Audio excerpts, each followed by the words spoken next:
Astaghfirullah. Assalamualaikum warahmatullahi wabarakatuh. Bihamdillahi wassalatu wassalamu ala rasulillah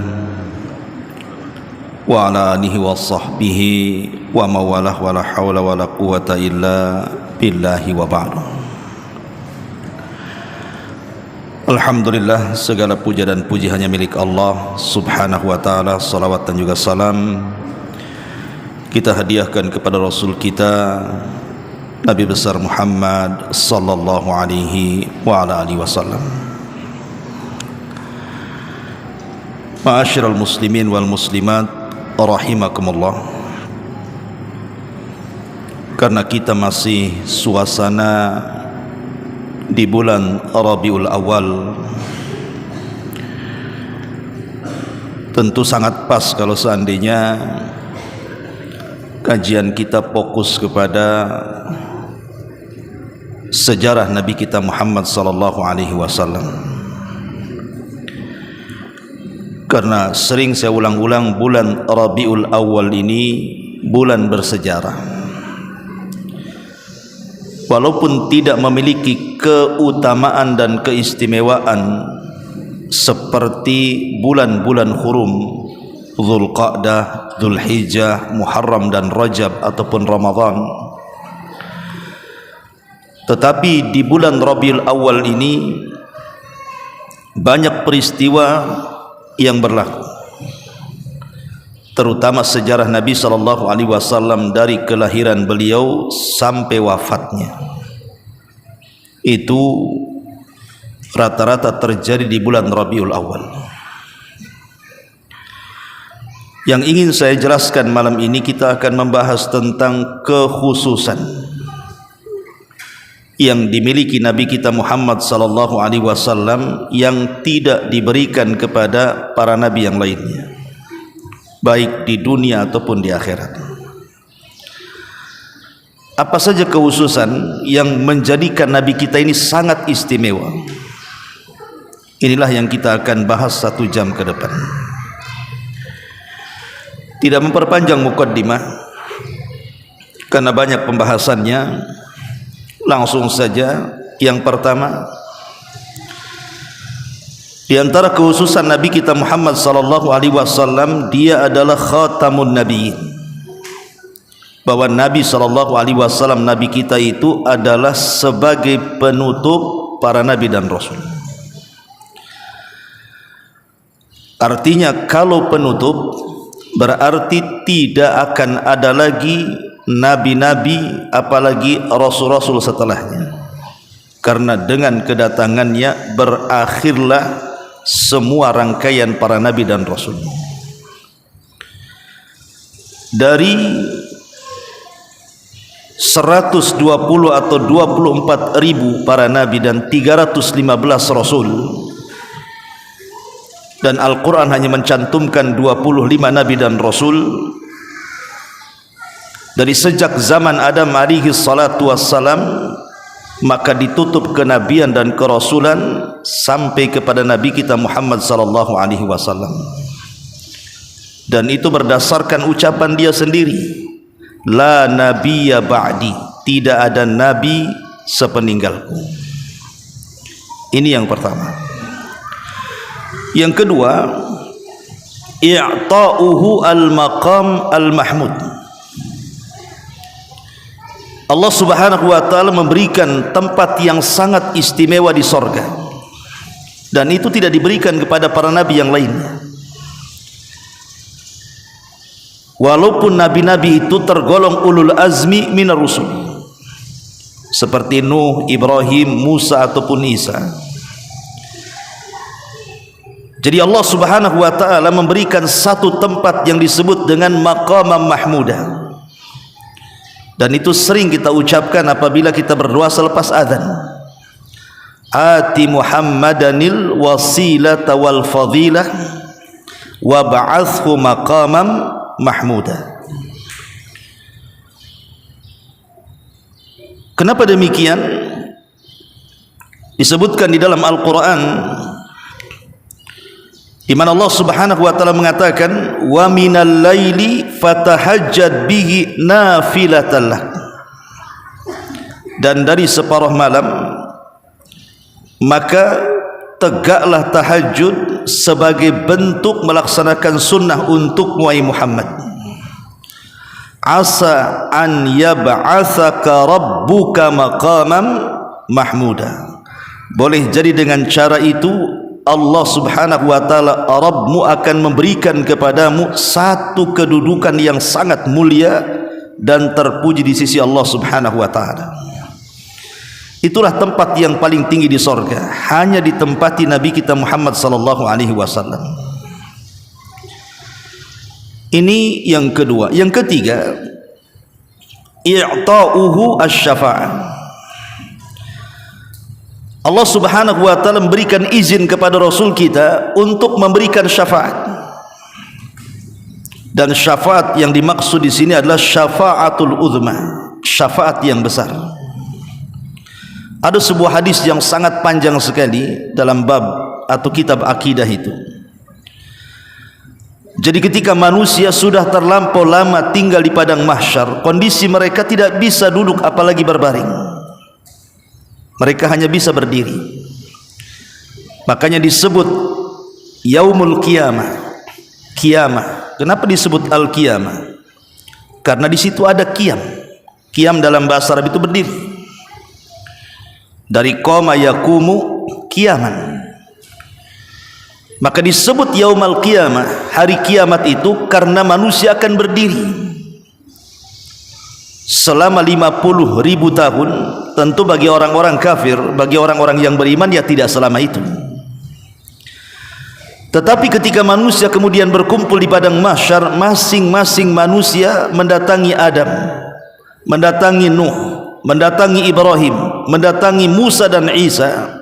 Semua para nabi ini tidak sanggup untuk memberikan syafaat, memintakan syafaat kepada Allah Subhanahu wa taala, dengan alasan karena mereka memiliki dosa yang membuat Allah murka.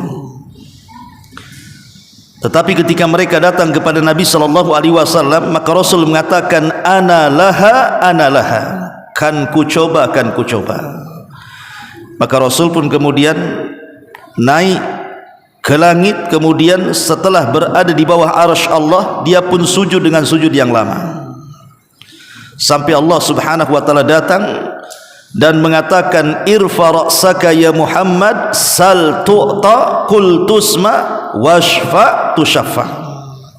Angkat kepalamu wahai Muhammad, katakan kau didengar, minta kau diberi, mintalah syafaat, aku akan beri kau syafaat.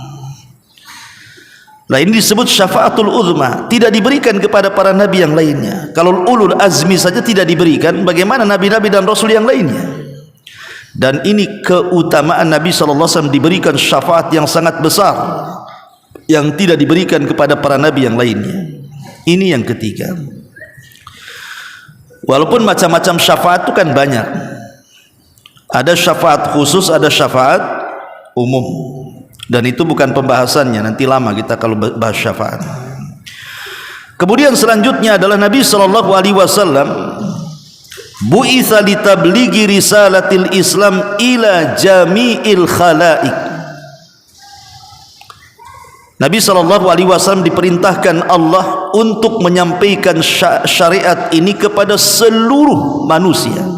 Bahkan bukan hanya manusianya, sampai kepada bangsa jinnya. Tidak ada satupun nabi yang diutus kepada bangsa jin. Hatta Ibrahim sekalipun, hanya Nabi kita Muhammad sallallahu alaihi wasallam yang diutus sebagai nabi bagi kalangan manusia dan nabi bagi kalangan jin. Dalilnya adalah surah Jin.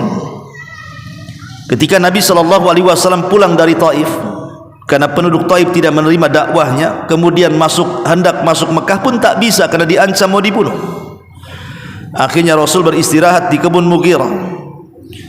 Disitulah kemudian Rasul sallallahu alaihi wasallam menginap beberapa malam. Ketika dia sedang solat fajar, rupanya datang jin-jin nawasib berasal dari Yaman. Ada sekitar 7-8 jin. Kemudian tiba-tiba melihat Rasul sedang solat dan membaca Quran. Akhirnya mereka mendengarkan Al-Quran yang dibaca Rasul. Subhanallah, sekali dengar masuk pula ke relung hati yang paling dalam di hati-hati jin itu. Tiba-tiba mereka beriman. Dan itulah sahabat dari kalangan jin pertama yang masuk Islam, yang kemudian dengan sebab mereka ribuan para jin masuk Islam. Dan ini kekhususan Nabi SAW yang tidak diberikan kepada para nabi yang lainnya. Kemudian yang selanjutnya, uhillat lahul ghanaim, dihalalkan bagi Nabi SAW untuk memakan harta rampasan perang. Kalau di zaman dulu berperang kemudian musuh kalah, otomatis mendapatkan harta rampasan perang. Di zaman Bani Israel, harta rampasan perang itu tidak boleh dimanfaatkan. Bahkan sebagian mereka untuk mengetahui apakah perangnya diterima atau tidak oleh Allah, maka harta rampasan perang itu diletakkan di atas ketinggian, entah di bukit, entah di gunung, pokoknya ditaruh di atas ketinggian. Kalau ada halilintar datang membakar harta rampasan perang itu, berarti menunjukkan bahwa jihad mereka diterima. Kalau kemudian harta rampasan perang itu tidak disentuh halilintar, berarti jihad mereka bermasalah niatnya. Coba umat dulu itu diperlihatkan ikhlas tidaknya, coba. Sama dengan peristiwa korbannya Habil dengan Kabil.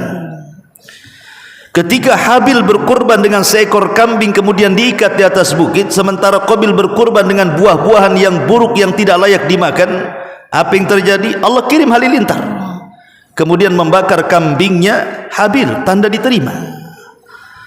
Jadi memang orang dulu itu berat ibadahnya karena keikhlasan dan tidaknya ditampakkan tuh. Alhamdulillah kita ini tidak ditampakkan sehingga tak malulah kan gitu.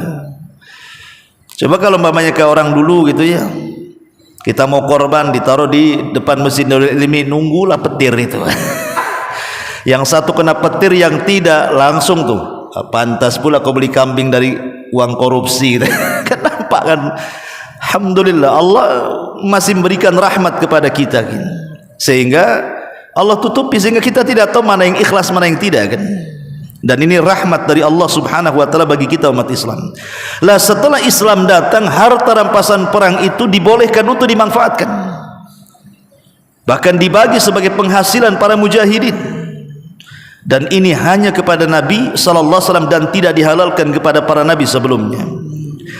Kemudian selanjutnya adalah Nabi sallallahu alaihi wasallam sayyidul anbiya'i wa khatibuhum. Dia adalah pemimpin para nabi, bahkan oratornya para nabi. Itulah Nabi sallallahu alaihi wasallam. Kita tahu bahwa kalau disebut oratornya para nabi, kalau kita membaca sejarah para nabi dan rasul, kalimat orator itu biasanya disematkan kepada Nabi siapa? Nabi Syuaib. Syuaib itu termasuk orator. Kalau disebut orator para nabi, itulah Nabi Syuaib yang diutus kepada kaum Madian. Tetapi Nabi SAW lebih hebat dibandingkan Nabi Syuaib. Kenapa? Karena Rasul itu diberikan jawami'ul kalim. Apa jawami'ul kalim? Jawami'ul kalim itu kalimat-kalimat yang singkat namun padat dan syarat makna. Itulah jawami'ul kalim. Kalau ngomong itu Rasul itu singkat-singkat, tapi kalau dipikirkan isinya dalam. Lain dengan kita ngalor ngidul, ngetan ngulon, tidak jelas ngomong, intinya cuma situ tuh ya. Itulah kita kalau ngomong kebanyakan ngomong, intinya cuma di situ. Tapi Rasul itu terbalik gitu ya. Ngomongnya sepatah dua patah kata, tetapi kandungan isinya luar biasa. Makanya ada satu kitab namanya Bahjah Qulubil Abrar, karya Syekh Abdurrahman As-Sa'di. Itu kitab mengumpulkan hadis-hadis pendek, kata-kata singkat namun syarat dengan makna. Nama kitabnya Bahjah Al-Qulubil Abrar, karya As-Sa'di rahimahullahu ta'ala. Ma'asyiral muslimin yang dimuliakan Allah Azza wa Jalla, lah Nabi SAW selain dari pemimpin para nabi, dia adalah oratornya. Bukti dia pemimpin para nabi adalah ketika peristiwa Isra Mi'raj. Dan Isra Mi'raj sendiri adalah peristiwa yang hanya berlaku kepada Nabi. Belum pernah terjadi sejak zaman Adam sampai yang terakhir Nabi Bani Israel Isa bin Maryam di Isra Mi'rajkan oleh Allah sampai ke Sidratil Muntaha, kecuali Nabi kita Muhammad sallallahu alaihi wasallam.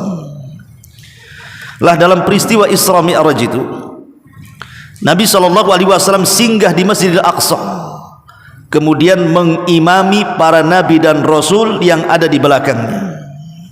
Kalau ada yang bertanya, macam mana mengimami para nabi yang sudah mati? Bukankah jasad-jasad mereka di bumi? Sebagian para ulama hadis ketika mensyarah tentang peristiwa salatnya Rasul di Masjidil Aqsa pada peristiwa Isra Mi'raj, maksudnya ruh-ruh para nabi itu melesat dari langit, dari mana-mana, kemudian kumpul di Masjidil Aqsa. Kemudian Nabi SAW menjadi imam, dan di belakangnya para arwahnya para nabi dan rasul yang digambarkan seolah-olah ketika Nabi menjadi imam para nabi dan rasul itu, Nabi adalah estafet terakhir untuk meneruskan dakwah seluruh para nabi dan rasul. Jadi seolah-olah menyerahkan, inilah SK yang terakhir untuk Muhammad. Maka sejak itulah Rasul dipanggil sebagai Sayyidul Anbiya'i wal Mursalin, penutupnya para nabi dan pemimpinnya para nabi dan rasul, dan dia oratornya. Kemudian yang selanjutnya adalah yang menjadi kekhususan bagi Nabi SAW tentang hukum-hukum yang diberikan kepada Nabi SAW dan tidak diberikan kepada umatnya. Apa saja?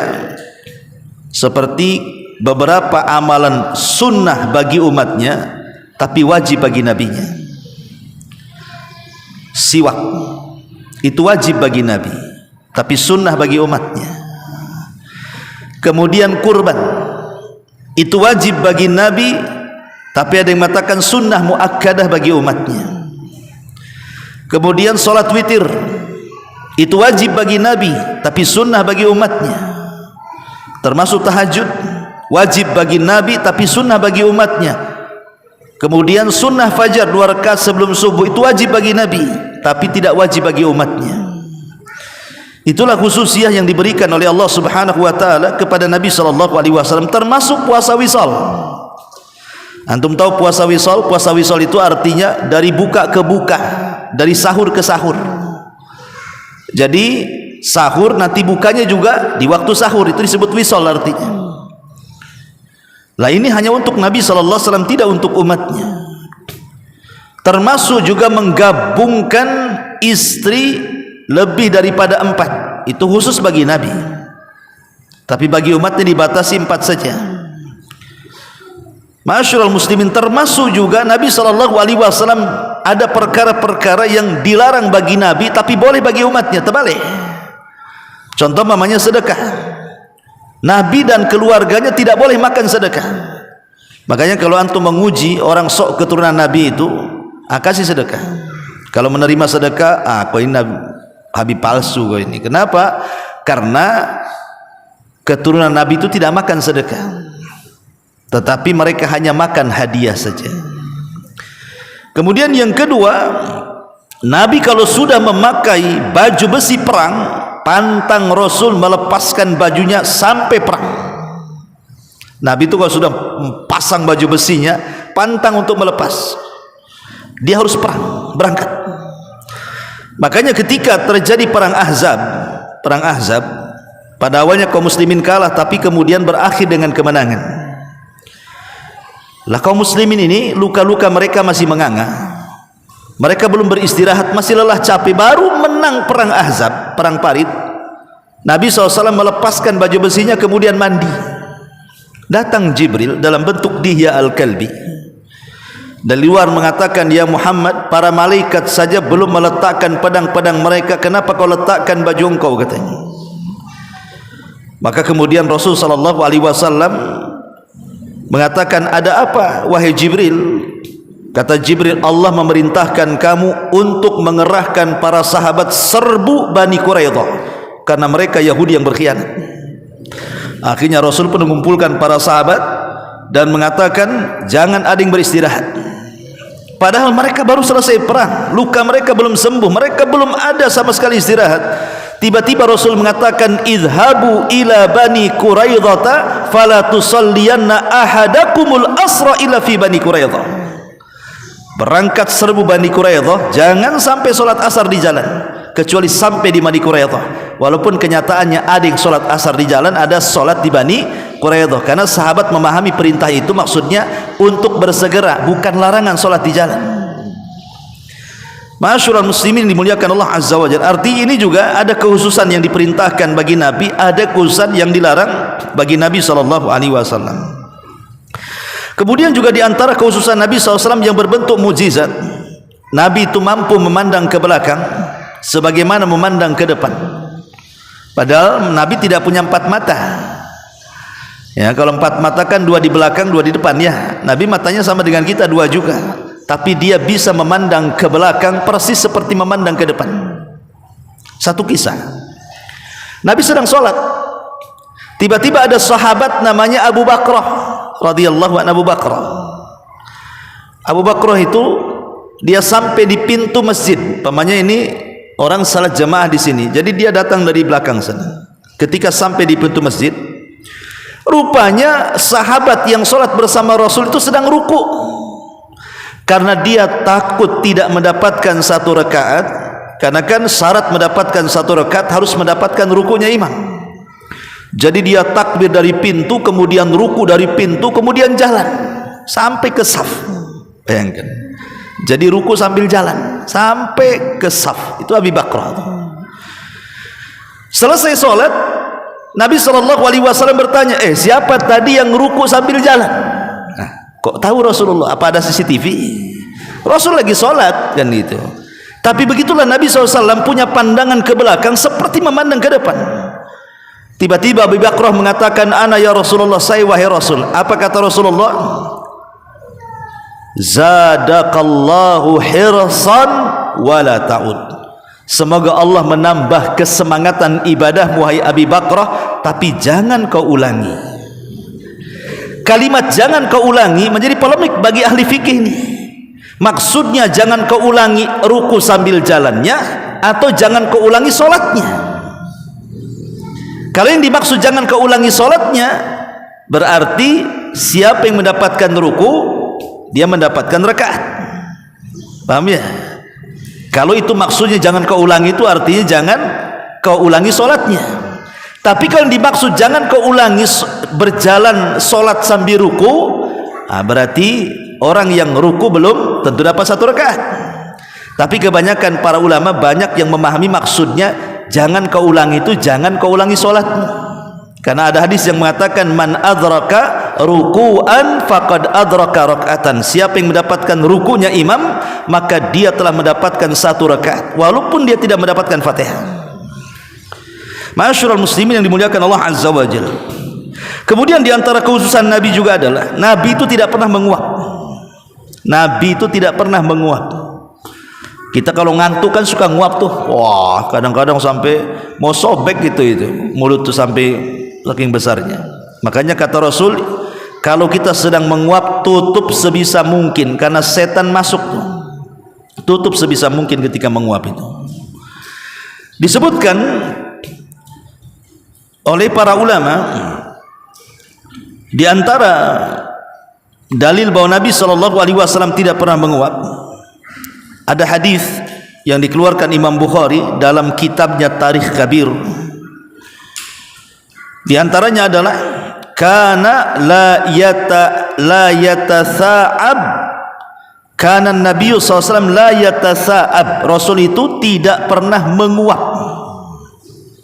Rasul itu tidak pernah menguap. Dan ini khususan Nabi. Ya, Nabi itu punya mukjizat aneh-aneh, sederhana tapi tidak bisa dilakukan orang.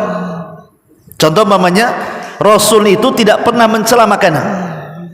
Siapa di antara kita yang sanggup tidak mencela makanan? Coba. Kita ini kalau tidak mencela makanan 1 hari itu tidak sah rasanya. Semana baksonya? Bisa diulang? Tak bisa. Gak usah, kalau nggak perlu dikomentari kan gitu. Kadang-kadang bukan makanannya saja yang dikomentari, yang masak tuh chef baru belajar tuh katanya. Subhanallah, bukan masakannya, seorang-orang yang masak pun dicela sama kita coba.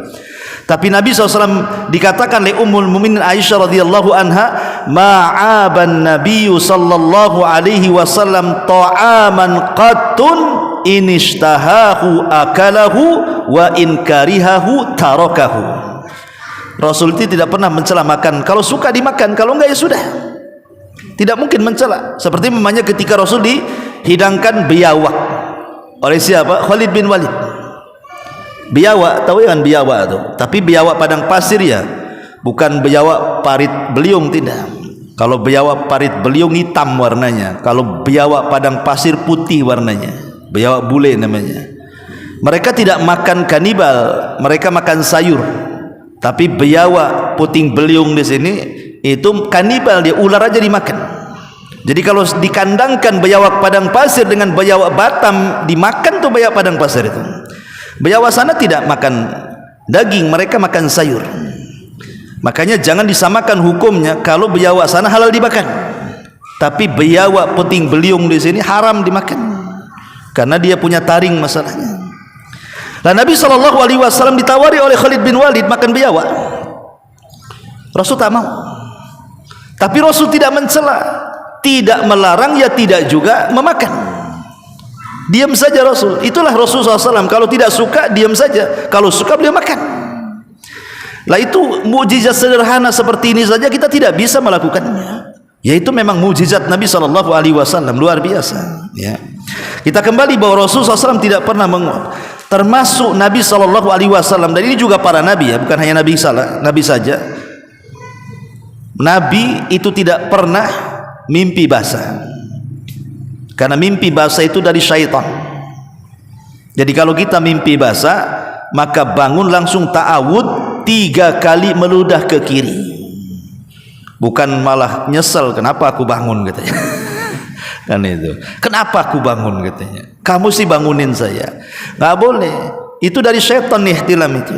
Karena terkadang yang punya istri gitu ya, ketika mimpi basah itu kadang-kadang bukan sama istrinya, rupanya sama istri tetangga pula ada dalam mimpi itu.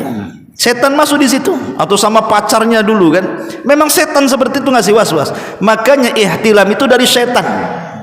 Jadi kalau kita mimpi basah itu segera ta'awud kepada Allah Subhanahu wa taala, itu dari setan. Ya. Lah Nabi tidak mungkin ihtilam. Dan itu khususan Nabi SAW dan juga para nabi yang lainnya. Kemudian juga di antara khususan di akhirat, bahwa Nabi itu, Nabi kita Muhammad SAW adalah manusia yang pertama kali dibangkitkan dalam kuburan. Jadi ketika Israfil meniup sangkakala kedua kalinya, terjadi silang pendapat berapa kali si Israfil itu meniup sangkakala. Ada yang mengatakan 3 kali, ada yang mengatakan 2 kali. Tapi pendapat yang kuat wallahu alam cuma 2 kali.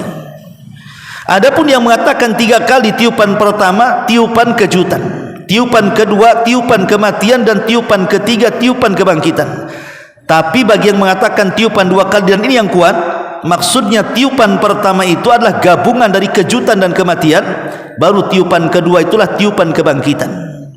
Lah ketika manusia dibangkitkan oleh Allah Azza wa Jal, yang pertama keluar dari kuburan adalah Nabi kita Muhammad sallallahu alaihi wasallam. Dan itu disebutkan dalam hadis. Kata Nabi sallallahu alaihi wasallam, fa akunu awal man tanshaqqu anhul ardu. Akulah orang yang pertama muncul dari bumi. Kemudian aku memandang Nabi Musa. Aku tidak tahu apakah dia duluan atau aku duluan. Tetapi yang jelas bahwa Nabi SAW disepakati dialah yang pertama kali bangkit dari kuburan saat hari kebangkitan. Dan ini khususan Nabi. Tetapi kalau yang pertama diberikan pakaian bukan Nabi Ibrahim. Nabi Ibrahim lah yang pertama kali berpakaian. Karena kan ketika manusia dibangkitkan kan khufatan, uratan, ghurlan, buhman, kata Rasulullah. Tanpa sandal, kembali tidak dihitan, telanjang tanpa pakaian, dan tidak membawa harta di badan. Ketika semua dibangkitkan seperti itu. Tapi awal yang pertama kali diberikan pakaian adalah Nabi Allah Ibrahim alaihi salatu wassalam. Tapi yang pertama kali bangkit dari kuburan adalah Nabi kita Muhammad sallallahu alaihi wasallam, dan itu kekhususan Nabi di akhirat. Termasuk juga kekhususan Nabi sallallahu alaihi wasallam di akhirat adalah Rasul diberikan telaga yang disebut dengan Al-Kautsar. Yang Allah katakan inna a'tayna kal kautsar. Kautsar itu artinya kenikmatan yang banyak. Ada yang mengatakan nama telaga Nabi yang ada di sorga. dan itu tidak diberikan kepada para nabi kecuali kepada Nabi kita Muhammad SAW yang alirannya sampai kepada telaga yang ada di padang mahsyar. Karena setiap nabi itu punya telaga, dan yang paling besar telaganya Nabi, di mana tempat ciduknya, gelas-gelasnya itu sebanyak bintang yang bertaburan di langit. Siapa yang minum satu kali tidak akan haus selamanya, karena mereka akan didekatkan matahari di atas kepala masalahnya. Nah ini Nabi SAW diberikan Al-Kautsar yang tidak diberikan para nabi yang lainnya. Kemudian juga di antara kekhususan Nabi SAW, dia adalah yang pertama kali menyeberangi titian Siratal Mustaqim. Bayangkan titian itu dijelaskan oleh para ulama, dia lebih halus dibandingkan rambut, lebih tajam dibandingkan pedang, dan dia tidak lurus tetapi berbelok-belok dan menggelincirkan saking licinnya. Tetapi orang-orang yang beriman yang melintasi titian itu kan macam-macam. Ada yang seperti kilat, tahu-tahu udah di ujung. Ada yang seperti orang menggunakan kuda balap, saking kencangnya tahu-tahu di ujung. Ada yang seperti lari, ada yang kemudian lari terjatuh, ada yang merangkak, ada yang terkena kalalib, macam-macam lah dalam hadis itu kan. Tapi yang pertama kali melintasi titian itu adalah Nabi SAW. Belum ada nabi yang melintasi, nabi kita lah yang pertama melintasi. Karena yang pertama kali masuk surga itu kita sebelum umat-umat yang lainnya. Nanti kalau Nabi sudah sampai di ujung titian itu, maka Nabi menunggu umatnya yang melalui titian itu. Setiap ada umatnya yang berlalu dari titian, maka Rasul akan mengatakan Allahumma sallim sallim sallim sallim, ya Allah selamatkan selamatkan selamatkan selamatkan, sambil menangis ya, supaya jangan sampai umatnya masuk ke dalam jahanam. Karena titian itu terbentang di bawahnya jahanam, itu masalahnya ya. Ma'asyiral muslimin wal muslimat rahimani wa rahimakumullah. Kemudian juga di antara khususan Nabi adalah Nabi adalah orang yang sudah diampuni dosanya, yang telah, yang sedang, dan yang akan datang. Nabi itu maksum. Hanya Nabi yang diberikan keistimewaan seperti ini. Dosa-dosa Nabi kita Muhammad SAW itu sudah diampuni, yang telah, yang sedang, dan yang akan datang. Betul-betul tingkatan maksum yang paling tinggi. Dan itu disebutkan dalam surah Al-Fat ayat 2, liyaghfira lakallahu ma taqaddama min dzambik wa ma ta'akhkhar. Kemudian juga di antara khususan Nabi SAW adalah diutusnya Nabi SAW bisa menjadi rahmat bagi orang-orang kafir. Jadi ketika Allah Subhanahu wa taala mengatakan wa ma arsalnaka illa rahmatan lil alamin, tidaklah kami utus engkau wahai Muhammad kecuali menjadi rahmat bagi alam semesta. Rahmat ini bukan kepada umat Islam saja, bahkan kepada orang kafir pun rahmat sampai kepada mereka. Apa rahmat diutusnya Rasul kepada orang kafir? Allah mengakhirkan azab mereka di akhirat dan tidak menyegerakan azab mereka di dunia. Kalau dulu umat-umat para nabi yang menentang, lihat Nuh, bagaimana umatnya ditenggelamkan dengan banjir bandang dan tupan. Lihat kaum Ad yang kemudian diberikan angin puting beliung sehingga diangkat ke langit 8 hari 7 malam, baru kemudian ditumpahkan ke bumi. Lihat kemudian kaum Nabi Saleh, kaum Tsamud yang kemudian tergelimpang di rumah-rumah mereka menjadi mayat karena satu teriakan Jibril. Lihat kaum Sodom, kaum Lut yang dengan satu sayap Jibril kemudian diangkat negaranya, kemudian dilempari meteor, kemudian dibalikan lagi ke bumi dan sekarang jadi laut mati. Jadi umat dulu itu orang kafir kalau sudah diazab nggak ada yang tersisa hidup di antara mereka. Tapi dengan diutusnya Nabi SAW, mana ada azab sekejam itu yang Allah timpakan kepada orang kafir yang menentang Nabi. Sampai hari ini orang kafir masih menghirup udara segar, padahal hari-hari mereka mencaci maki Nabi, kufur dengan Nabi. Kenapa? Karena mereka mendapatkan rahmat dari diutusnya Nabi, di mana azab mereka diakhirkan kelak pada hari kiamat dan tidak disegerakan di dunia. Ini rahmat bagi mereka. Dan ini khususnya Nabi SAW. Dan itu sebagaimana disebutkan oleh Imam Ibnu Katsir rahimahullahu taala. Taib. Kemudian di antara khususan Nabi SAW disebutkan para ulama adalah Nabi diperlihatkan surga dan neraka. Nabi itu diperlihatkan sorga dan juga diperlihatkan neraka di banyak tempat, baik dalam peristiwa Isra Mi'raj, baik dalam peristiwa salat kusuf atau khusuf, salat gerhana, baik dalam mimpi. Selalu Rasul itu diperlihatkan kalau tidak neraka, sorga. Bahkan diperlihatkan sebagian azab-azab kubur dan azab-azab neraka. Kemudian juga diperlihatkan kenikmatan-kenikmatan sorga yang tidak bisa dibayangkan oleh pikiran manusia, di mana mata tidak pernah melihat, telinga pun tidak pernah mendengar. Contoh umpamanya ketika peristiwa Isra Mi'raj, Nabi SAW sampai di Sidratil Muntaha, sementara posisi sorga itu di atas Sidratil Muntaha. Nabi SAW masuk ke dalam sorga. Kemudian pas masuk, tiba-tiba diperlihatkan satu istana yang megah terbuat dari emas. Kemudian Rasul bertanya kepada Jibril, liman hadza ya Jibril? Untuk siapa istana ini wahai Jibril? Jibril pula kurang tegas dia menjawabnya, oh ini istana li rajulin minal Arab. Ini istana emas ini akan diberikan kepada anak laki-laki dari Arab. Kata Rasul, jangan-jangan saya kan orang Arab katanya. Tapi Rasul masih penasaran, untuk siapalah? Jibril jawab yang benar. Kata Jibril, li rajulin min Quraisyin, untuk anak muda dari bangsa Quraisy. Kata Rasul, aku kan dari Quraisy, jangan-jangan untukku katanya. Tapi Rasul mendesak, untuk siapa? Tolonglah jawab yang benar. Kata Jibril alaihi salatu wasalam, li Umar ibnil Khattab radhiyallahu anhu. Ini istana miliknya Umar bin Khattab radhiyallahu anhu. Ketika Nabi SAW mengetahui bahwa itu istana Umar, Rasul terdiam. Tapi Rasul ingin masuk ke dalam istana, penasaran dia, apa sih isi daripada istana sorga itu. Pas dia melangkah menuju istana, rupanya di pintu sorga ada bidadari miliknya Umar. Rasul langsung menundukkan pandangan, kemudian balik tak jadi. Padahal di sorga itu semua halal, nggak ada haram, ikhwan. Memandang wanita halal di sorga, kan nggak berlaku hukum halal haram di sorga itu. Tapi Rasul bagaimana kemudian mencontohkan kepada kita, tetap dia tundukkan pandangan, itu bukan miliknya, kemudian tak jadi masuk. Setelah peristiwa ini dia panggil Umar dan mengatakan, ya Umar, aku sudah melihat istanamu di sorga. Kata Umar, kau memasuki istanaku wahai Rasul? Tidak, karena di situ di gerbang istanamu ada bidadari milikmu. Aku malu untuk masuk. Kata Umar bin Khattab, a'alaika agharu ya Rasulullah? Apakah harus saya cemburu kepadamu wahai Rasul? Apakah saya harus cemburu kepadamu wahai Rasul?